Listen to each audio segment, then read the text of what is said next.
কিরে বাবা কিছু না জানা হঠাৎ তুই চলে আসলি? আরে গাড়ি কার? এই গাড়ি ডেপুটি ডিরেক্টর সাদিক সাহেবের ছেলের। তারপরে তোর গাড়ি? তোর গাড়ি?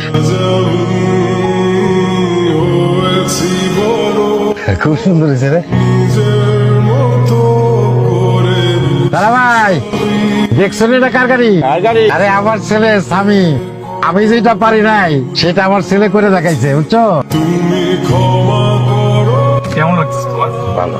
সন্তান যখন ভালো থাকে, অনেক বড় কিছু করে, তখন নিজেকে সফল মনে হয়।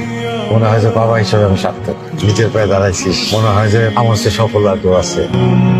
আমি কখনো আমার বাবাকে জড়িয়ে ধরে চুমু খাইনি, আমার অনুভূতিগুলো প্রকাশ করিনি। আমি কখনো তাদের বলিনি আমি তাদের কতটা ভালোবাসি, গোপনে তাদের জন্য কতটা দোয়া করি। আমার একটাই চাওয়া, আমি যেন পূরণ করতে পারি তাদের সকল ইচ্ছে ও সকল পাওয়া।